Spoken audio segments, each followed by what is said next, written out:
নারায়ে তাকবীর কোরআন হাদিসের আলো সংসদে জালো নারায়ে তাকবীর। খারাপ লাগতেছে আপনাদের? এক চলবে চলবে কত সময় আর 20 মিনিট হলে চলবে ইনশাআল্লাহ। আল্লাহ পাক কবুল করেন, জোরে কোন আমিন। এজন্য বাজান কানটা একটু খাড়া করেন।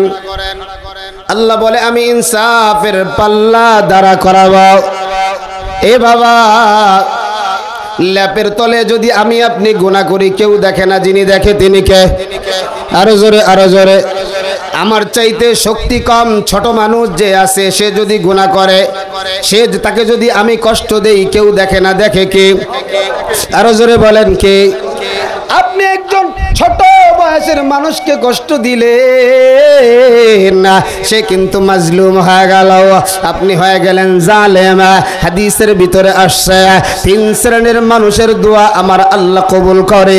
দোয়া কবুল হইতে কোনো বাধা লাগে না। 1 নাম্বার মা, 2 নাম্বার মাজলুম ব্যক্তি, 3 নাম্বার মুসাফির। এই 3 শ্রেণীর মানুষ যখন দোয়া করে, করতে দেরি হয়, আমার আল্লাহর দরবারে কবুল হইতে দেরি হবে না। এজন্য বাজান মিজানের পাল্লায় দেখা যাবে আপনাদের মতো কিছু পাগল, আপনাদের মতো কিছু আশেক দুনিয়ার সব কাজ বাদ দিয়ে মাহফিলে বসে গেছেন। দুনিয়ার কোনো ধান্দা নাই, দুনিয়ার কোনো টেনশন নাই। এই মানুষগুলা তাকায় দেখবে মিজানের পাল্লায় এত আমল কোন জায়গা থেকে আসলো, কি ব্যাপার, আমি তো এত আমল করি নাই। আমার মৌলা তখন আপনাকে দেখা রে গোলাম, ইয়ারপুরের জমিনে মাহফিলে বসিয়া বসিয়া কোরআনের বয়ান শুনেছো, আল্লাহু আকবার বলেছো, সুবহানাল্লাহ বলেছো। এক একটা তাসবিহ বলার কারণে আমি আল্লাহ তোমার মিজানের পাল্লা আমল দিয়া ভরে দিয়েছি, সুবহানাল্লাহ। এই জন্য যুবক, কিয়ামতের ময়দানে আমার আল্লাহ মিজানের পাল্লা কায়েম করবে না। আল্লাহ বলেন ওয়ানাদাউল মাওয়াজিনাল কিসতা লিয়াউমিল কিয়ামাতি ফালা তুযলামু নাফসুন শাইআ ওয়া ইন কানা মিসকালাতিন হাববাতিন। আল্লাহ তাআলা বলে না ফালা তুযলামু নাফসুন শাইআ, আল্লাহ বলে কারো প্রতি কোনো জুলুম করা হবে না। আজকে দুনিয়ার জমিনে বিচারের মধ্যে জুলুম হয়, সালিসের ভিতরে জুলুম হয়। যার টাকা বেশি থাকে তার পক্ষেই রায়গুলা ঘুইরা ঘুইরা যায়। জোরে কোন কথা কোন ঠিক কিনা? এটা বউ হাজি সাবরে জীবনে দেখছি রে বাজান, বিচারের মধ্যে লাইনটা ঘোরায় দিছে। বহু নামাজিরে দেখছি লাইনটা ঘোরায় দিছে। এ বাজান, এটা দুনিয়ার মধ্যে পারা যাবে, কিয়ামতের মধ্যে পারা যাবে না। আপনি কয় ওয়াক্ত নামাজ পড়ছেন সেটাও আমার আল্লাহ জানবে কি জানবে না? আরো জোরে বলেন, জানবে কি জানবে না? সব জানবে, কারণ আল্লাহ পাক আমার আপনার কাছে পাহারাদার রাইখা দিয়েছে। কিরামান কাতিবিনা ইয়ালামুনা মা তাফআলুন।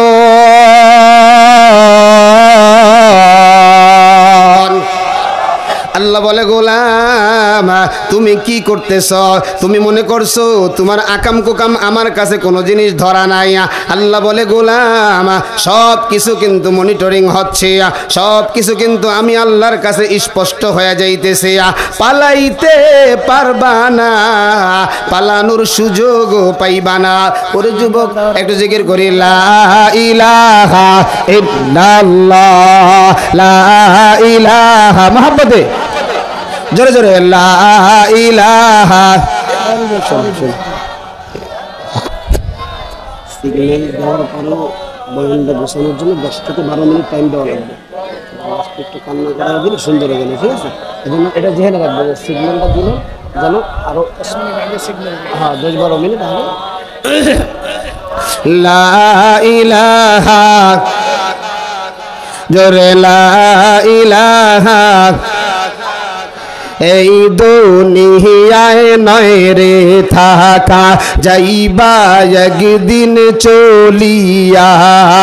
আপন আপন বলে ভাবছো যারে, আপন আপন বলে ভাবছো যারে, সে তো আমার আপন না। জোরে লা ইলাহা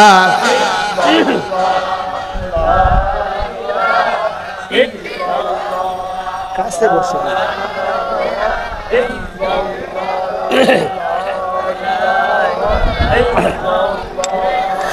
লা ইলাহা লা ইলাহা ইল্লাল্লাহ, লা ইলাহা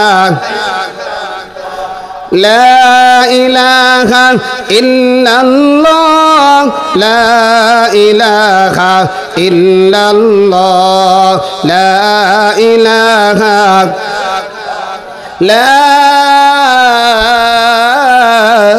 ইলাহা ইল্লাল্লাহ মুহাম্মাদুর রাসূলুল্লাহ সাল্লাল্লাহু আলাইহি ওয়াসাল্লাম। এজন্য বাবাজন সামনে খেয়াল করি, পিছনের দিকে না। এর বাজান আল্লাহ পাক আমি আপনি বান্দা হিসেবে আমার আপনার উপরে নামাজ ফরজ করেছেন কয়েকত। সবাই সামনে খেয়াল করি, কয়েকত। আরো জোরে বলেন কয়েকত। যারা 5 ওয়াক্ত নামাজ পড়ে এরা হলো খাঁটি মুমিন, কথা বলেন ঠিক কিনা? এবার যারা 3 ওয়াক্ত নামাজ পড়ে কয় নাম্বার মুমিন? আর যারা হুক করে মুসল্লি খালি শুক্রবারে নামাজ পড়ে তারা আছে কয় নম্বরে? কথা কন ঠিক কিনা? তাহলে বুঝা গেল আল্লাহর গোলাম যদি হতে চাও তাহলে পরিপূর্ণভাবে গোলাম হতে হবে। আল্লাহ আমার জানায় দেয়, ইয়া আইয়ুহাল্লাযীনা আমানু দুখুলু ফিস সিলমি কাফা। আল্লাহ বলে তুমি ইসলামের মধ্যে পরিপূর্ণ দাখিল হয়ে যাও। ইসলামের মধ্যে পরিপূর্ণ ঢোকার কথা আল্লাহ বলেছে। মাথায় টুপি পরা আমার নবীর সুন্নাত, এটাও ইসলাম। থুতনির নিচে দাড়ি রাখা এটা হলো ওয়াজিব, এবং দাড়িটা আবার সাটা কাটা হলে চলবে না। আমার নবী যেমন দাড়ি রেখেছে এক মুষ্টির নিচে হতে পারবে না। 4 জন প্রসিদ্ধ ইমাম, সব ইমাম বলেছেন দাড়িটা আপনাকে এক মুষ্টি রাখতে হবে, গায়ে লম্বা জামা আপনার থাকতে হবে, নাইলে মিল্লাতে রাসূলের উপরে কবরের মধ্যে আমরা শোয়া দেই। কত দাড়ি সারা মানুষদেরও কবরের মধ্যে শোয়া দিয়া রাসূলের ধর্মের উপরে শোয়া দিলাম। বলেন তো যার দাড়ি নাই কথা মিথ্যা বললাম না সত্য বললাম? একটু জোরে জোরে জোরে। আল্লাহ রাসূল হাদিসের ভিতরে বলেন আল্লাহর নবী বলেন মোষ খাটো করো, দাড়িকে ছেড়ে দাও। আর আমগো সমাজে মোষ পেঁচায়া পেঁচায়া রাখে, দাড়িরে যত পারে খালি গুতয়, কথা কয় না। একজন আমারে কইতেছে, কয় একটু দোয়া করেন আল্লাহ যেন আমার দাড়িটা হাত তৌফিক দেয়। গাই খাটাস, দোয়া না করলেই তো, তুই চেষ্টা না করলেই তো দাড়িটা থাকে। কাউজুর এটা কি এইলে সেলুনে যাও, টাকাও দাও, আর যদি চাষাটা 80 বছরের বুড়ে হয়, নাপিত 100 বার কয় আল্লাহ যাই হোক এই চাষা যেন আমার দোকানে ঢোহে না, কারণ ওর দাড়ি চাষতে গিয়ে চামড়া গুছাইয়ে বট। আরে কথা কয় না। এরপরেও চাষা দাড়ি কাটে আর মনে মনে কয় আমি জুয়ান। দাড়ি চাইছে যখন চাষা চাষির কাছে যায়, কও তোমার যে ভাঙ্গা হারি কন মুই বুঝছি, কথা কয়। এ ভাই কারে খুশি করলেন আপনি? আপনি আল্লাহ রাসূলকে খুশি করতে পারলেন না, আবার তার হাতের হাউজে কাউসারের পানি খাবেন। স্পষ্ট ঘোষণা আপনি বাটপার বাটপার বাটপার, ঠিক কিনা বলেন? বাড়াবাড়ি করবেন, মোষ নিয়ে দাড়ি নিয়ে বাড়াবাড়ির কোনো সুযোগ নাই। সব কোরআন হাদিসে স্পষ্ট। মনে রাখবেন 1400 বছরের আগের ইসলাম এখন আছে না গেছে? যারা ইসলামের মধ্যে কম বেশি করতে চায় বলেন তো ওরা মুসলমান না বেঈমানের দালাল? আওয়াজ হয় নাই। মুসলমান না বেঈমানের দালাল?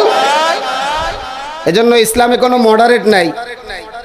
আধুনিকতা যা 1400 বছর আগে আছে তাই, কথা কন ঠিক কিনা? বাজান কথাগুলো কথাগুলো এক একটাকে একবারে জীবন মরণের শেষ নসিহত মনে করে গ্রহণ করেন। বহু মানুষ দেখেছি আলহামদুলিল্লাহ, এক মাহফিলে সুদের বয়ান হয়েছে, আলহামদুলিল্লাহ একজন আইসা বয়ান শেষে তওবা করছে, হুজুর আমি সুদি ব্যাংকে চাকরি করি, আমি ব্যাংকে চাকরি করি, আমার স্যালারি বেশি না, 1,30,000 টাকা। হুজুর আপনি যে বয়ান করছেন 1 টাকা যদি সুদের খাই 36 বার মায়ের সাথে জিনা, নাউজুবিল্লাহ। যেরকম সুদখোর তো এলাকায় একজনও নাই, হ্যাঁ আরো জোরে কর। আমার একজন কারগুজারি শোনাইছে, হুজুর 10,000 টাকা আনতে গেছি 1 মাসের জন্য, তো উনি 10,000 টাকা আনতে গেছি, উনি আমারে টাকা দিছে 8,000 দিয়ে বলতেছে তোরে আজকে 1 তারিখে তোরে 8,000 টাকা দিলাম, আগামী 1 তারিখে 11,000 টাকা গুইনে স্যাপ দিয়ে যাবি। বলেন আজকে যারা বিভিন্ন লোন নিয়ে ব্যবসা করে, বিভিন্ন লোন নিয়ে বাড়ি করে, বিভিন্ন লোন নিয়ে গাড়ি করে, এদের ঘুম আরাম না বেআরামের? আরে জোরে কয় না, আরাম না বেআরামের?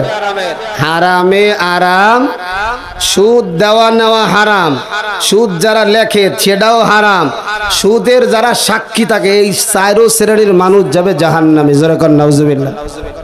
এজন্য আমি কি জন্য আরেকজনের সাক্ষী হয়ে জাহান্নামে যাবো কে ভাই? কথা কন ঠিক কিনা? এজন্য বাজান খাবেন ডাল ভাত আর আলু ভর্তা, খাওয়ার পরে আলহামদুলিল্লাহ বলবেন, শুইতে দেরি ঘুম আসতে দেরি নাই। জোরে কোন সুবহানাল্লাহ। এত রাত্রে বয়ান করে মাহফিল শেষ করে বাসায় যায়, শুইতে দেরি 3 মিনিট 4 মিনিটের মধ্যে আলহামদুলিল্লাহ আল্লাহ ঘুম দিয়ে দিছে। সুবহানাল্লাহ। আমার স্ত্রী মাঝে মাঝে কয় তুমি একটু ঘুম হাওলাত দিতে পারো না আমারে?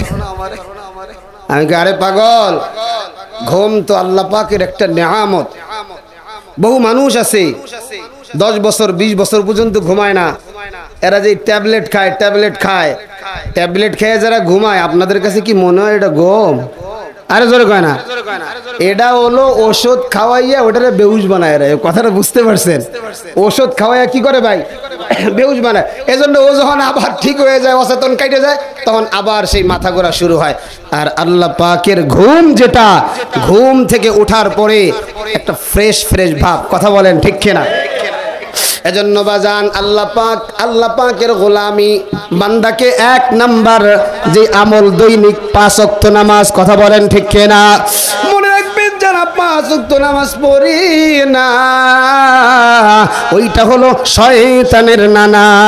যেই আল্লাহ আমার হাত দিলে না, যেইটা আমার আল্লাহ পা দিলে না, আমি আমার আল্লাহর কাছে হাতও চাই নাই, আমি আমার আল্লাহর কাছে পাও চাই নাই, আমি আমার আল্লাহর কাছে চক্ষুও চাই নাই, সব কিছু আমার আল্লাহ দিলে না। এরপরেও যদি আল্লাহর গোলামি না করিয়া আমার মতো নিমক হারাম আর কেউ হতে পারে না। জোরে কোন ঠিক কিনা? এজন্য যুবক আল্লাহ আমার জানাইয়া দেয়, ওয়ানাদাউল মাওয়াজিনাল কিসত লিয়াউমিল কিয়ামা। এগুলা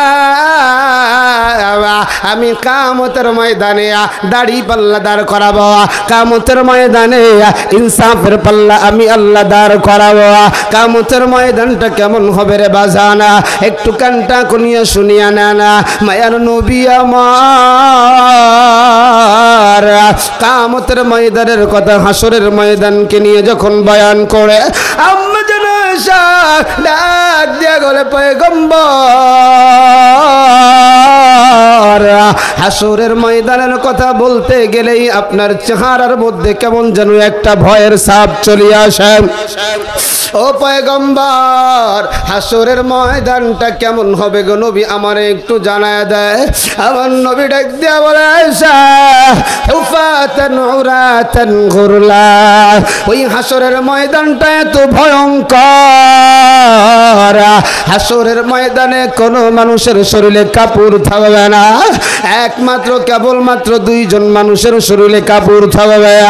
এক হলো আমাদের নবী রাহমাতুল লিল আলামিন, দুই নাম্বার হলো জাতির পিতা ইব্রাহিম আলাইহিস সালাতু ওয়াস সালাম।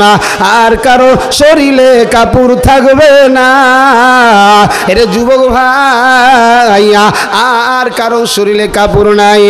এর যুবক আম্মা জানা মায়ার নবীর কথা শুনিয়া ডাক দিয়া বলে, পয়গম্বর, হাসরের ময়দানে যে আমার শরীরেও কাপড় থাকবে না, নবী আমার দিকে কি কেউ তাকাবে না? আমার কি লজ্জা হবে না? মানুষ আমাদের দিকে আমার দিকে তাকাইবে, আমার তো বড় লজ্জা হবে। আমার নবী ডাক দিয়া কয়, আয়েশা, হাসরের ময়দানের অবস্থা যেমন তুমি যদি দেখো, এখন তোমার যেই চিন্তা চেতনা ওই সময় এই চিন্তা থাকবে না। কারণ আমার আল্লাহ হাসরের ময়দানে বান্দা বান্দিরকে ডাক দিয়া বলবে, লিমানিল মুলকুল ইয়াউম। আল্লাহ বলবে, ও আমার বান্দা বান্দিরা, আজকের রাজত্ব কার? কোনো জবাব নাই। দীর্ঘ সময় পরে আবার আল্লাহ বলবে, লিল্লাহিল ওয়াহিদিল কাহ্হার। আজকে একমাত্র কেবলমাত্র আমি আল্লাহর ক্ষমতা, আর কারো কোনো ক্ষমতা নাই। এরপরে আমার আল্লাহ ঘোষণা করবে, ওয়ামতাজুল ইয়াউমা আইয়ুহাল মুজরিমুন। আল্লাহ বলবে, এ ইমানদারের লোকেরা, বেঈমান থেকে আলাদা হয়ে যাওয়া, এ আমার বান্দারা নেমুক হারাম থেকে আলাদা হয়ে যাওয়া। ভয়ঙ্কর একটা অবস্থা আজকে যেন কার কোন অবস্থায় হয়ে যায়, আজকে কার আমল নামা যেন কোন হাতে আসে। সবাই আসমানের দিকে তাকায়া, উপরের দিকে তাকায়া, ইয়া নফসি ইয়া নফসি, আজকে আমার কি হবে, আজকে আমার কি হবে। এ আমার ইয়ারপুরের যুবক, এ কলিজার টুকরা বুড়া বাবা, এ পর্দার আড়ালে আমার মা, আরে চক্ষুটা বন্ধ হয়ে গেলেই তো পরকাল শুরু হয়ে যাবে। বাজার, পরকালের চিন্তা কিন্তু আমাদের কারো মধ্যে নাই। কারণ পরকালের চিন্তা যদি আমার ভিতরে থাকতো আমি সুদ খাইতে পারতাম না। পরকালের চিন্তা যদি আমার ভিতরে থাকতো আমি হারাম খাইতে পারতাম না। পরকালের চিন্তা যদি আমার ভিতরে থাকতো আমি মিথ্যা কথা বলতে পারতাম না। পরকালের চিন্তা যদি আমার মধ্যে থাকতো আমি ধোঁকা দিতে পারতাম না। পরকালের চিন্তা যদি আমার ভিতরে থাকতো আমি জুলুম করতে পারতাম না। আজকে পরকালের চিন্তা না রে বাজানা, আমরা তো অন্যের শোকে কাঁদি কিন্তু নিজের জন্য কাঁদি না। অনেকের এই ময়দানে মা নাই, মা যখন মারা যায় মায়ের জন্য কান্না করেছি। বাবা নাই, বাবা যখন মারা যায় বাবার জন্য কান্না করেছি। আরে আমিও তো মরে যাব, কিয়ামতের ময়দানে তো আল্লাহর আদালতে আমাকে দাঁড়াইতে হবে। আমি আমার মালিকের দরবারে কি নিয়ে দাঁড়াবো?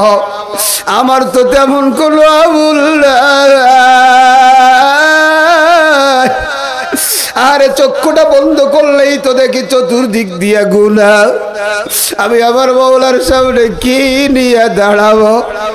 নবীর জলিলুল কদর সাহাবী হযরত ওমর ফারুক রাদিয়াল্লাহু তাআলা আনহু কানতে কানতে দুইটা চোখের নিচে কালো হয়ে গেছে। টিভি দিলে কেমন যেন পানি বের হয়। সাথীরা ডাক দিয়া কয়, আমিরুল মুমিনিন খলিফাতুল মুসলিমিন, আপনার চোখের নিচে কালো কালো দাগ দেখা যায়, দেখতে সুন্দর লাগে না। চলেন ডাক্তারের কাছে যাই, ডাক্তার মলম দিয়ে দিবে, ঠিক হয়ে যাইবে। আমিরুল মুমিনিন ডাক দিয়া কয়, সাথীরা শোনো, আমার বড় ভয় ওই কবরের ভয়, হাসরের ময়দানের ভয়। আমার মাওলা যদি আমার কিয়ামতের ময়দানে ডাক দিয়া বলে, ওমর তুমি কি নিয়ে আসছো? আমি আমার মাওলার দরবারে কি আমল দেখাবো? আমি ওই সময় ডাকিয়ে ডাকিয়ে বলবো, মালিক আমার তেমন কোনো আমল নাই, কিন্তু আপনার ভয়, কবরের ভয়, জাহান্নামের ভয়, কান্না করে করে চোখের নিচুটা কালো বানায় ফেলছে।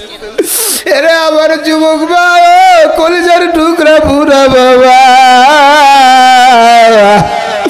ওই হাসরের ময়দানের কথা চিন্তা করিয়া একটু চোখের পানি ফেলাও। নবী আমার জানায় দেয়, মান বাকা মিন খাশিয়াতিল্লাহ হারামাল্লাহু তিলকাল আইন আলান নার। আল্লাহর ভয়, কবরের ভয়, জাহান্নামের ভয়, এক ফোঁটা চোখের পানি যার বাহির হইয়া যাইবে, আমার আল্লাহ ওই বান্দা বান্দিরে জাহান্নামে দিবে না। কিয়ামতের ময়দানে সবাই কাঁপতে থাকবে। আজকে আমার আমল নামাটা ডান হাতে আসে না বাম হাতে আসে, আজকে আমার আমল নামাটা কোন হাতে আসে? আমার আল্লাহ জানায় দেয়, ফামান উতিয়া কিতাবাহু বিশমালি বিয়ামিনি ফায়াকুলু হা উমকরাউ কিতাবিয়া। যাদেরকে ডান হাতে আমল নামা দেওয়া হবে তারা বড় খুশি, তারা ডাইকা ডাইকে বলবে, দেখো আমার আমল নামা, আমার আমল নামাটা কত সুন্দর, আমার আমল নামার মধ্যে কোনো ভেজাল নাই। তারা তো বড় আনন্দিত হয়ে যাবে। আম্মা বানুতিয়া কিতাবাহু বিশমালি, আর যদি কারো বাম হাতে আমল নামাটা আসে, আরে ফায়াকুলু ইয়া লাইতানি লাম উতা কিতাবিয়া, আয় আফসোস আজকে যদি আমার আমল নামাটা না দেওয়া হইতো, ওয়ালাম আদরি মা হিসাবিয়া, আজকে যদি আমার হিসাবটা না নেওয়া হইতো, ইয়া লাইতাহা কানাতিল কাদিয়া, আজকে যদি বিচার না হইতো, মা আগনা আন্নি মালিয়া হালাকা আন্নি সুলতানিয়া, আজকে তো আমার মাল কোনো কাজে আসলো না, আজকে আমার রাজত্ব কোনো কাজে আসলো না। আমার আল্লাহ এই বেঈমানদেরকে লক্ষ্য করে বলবে, খুঁজো, আল্লাহ বলবে, খুঁজো, ধর, এ বেঈমানের দল, এ নেবো খারাপের দল। আল্লাহ যখন বলবে দল, সাথে সাথে ফেরেশতারা ধরিয়া ফেলবে, ফাগুল্লু গলার ভিতরে বেরি লাগাইয়া দিবে। ওই কিয়ামতের ময়দানে যদি বেরি লাগিয়া যায়, আমার আপনার পার পাওয়ার কোনো সুযোগ নাই। টানতে টানতে আবার আপনার জাহান্নামের ভিতরে নিক্ষেপ করা হবে। ওই জাহান্নামের আগুনটা কেমন বাবা জানো? আর আল্লাহ ফেরেশতারে বলছে, ফেরেশতা আগুন জ্বালা জ্বালা জ্বালা, আগুন 1000 বছর জ্বালায়া জ্বালায়া লাল বানায় ফেলছে, সাদা বানায় ফেলছে। আমার আল্লাহ বলে, ফেরেশতা এই আগুন দিয়া বেঈমান বেনামাজি সুদ করে নেমো হারাম রে জ্বালাইলে হবে না, আরো জ্বালা আরো জ্বালা। আগুন আরো 1000 বছর জ্বালায়া জ্বালায়া আগুন ডারে লাল বানায় ফেলছে। আবার ফেরেশতারা বলে, আল্লাহ এবার হবে কিনা? আল্লাহ বলে, ও ফেরেশতা হবে না, হবে না। আগুন আরো জ্বালা আরো জ্বালা। ফেরেশতারা আরো 1000 বছর আগুনটারে জ্বালায়া জ্বালায়া আমাবস্যার মতো কালো বানায় ফেলছে। এমন সময় ফেরেশতারা বলে, আল্লাহ এবার আগুন দিয়া জ্বালাইলে কি হবে? আমার আল্লাহ বলে, বেঈমান বেনামাজিরা এবার আগুন দিয়া জ্বালাইলে শাস্তি পাইবে। আরে বাজান, দুনিয়ার আগুনের মতো কিয়ামতের জাহান্নামের আগুন না। আল্লাহ বলে, নারুল্লাহ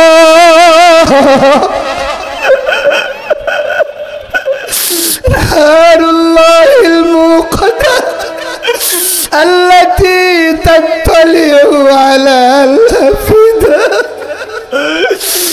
বলে জাহান্নামের আগুন লাগবে এক জায়গায়, কলিজাটা পর্যন্ত বুনা হয়ে যাবে।